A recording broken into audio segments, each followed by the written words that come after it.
What is up, guys? Brit Tech here, back with another video, and today I'm going to be showing you how to make icons larger on iPhone 11 or any iPhone using iOS 13. So let's go ahead and get into it.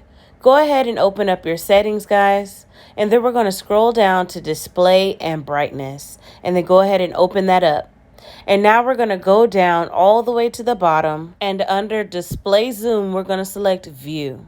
And now that we're on that page, we're going to go ahead and select zoomed.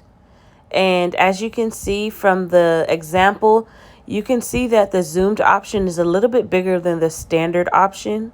And that's what we want, guys. That's how you make your icons larger. So now what we're going to do is go to the top right and select set. And in order to make this selection permanent, you're going to have to restart your iPhone. That's just a part of it. And so I don't want to do that quite yet, but I do want to show you guys some other things. If you go to text size, you can change the text, the size of the font on your iPhone as well.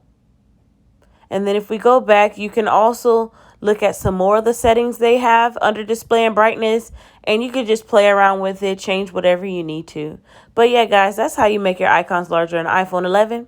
Hope you enjoyed this video. Don't forget to like, comment, and subscribe, and I'll see you next time. Peace. Listen.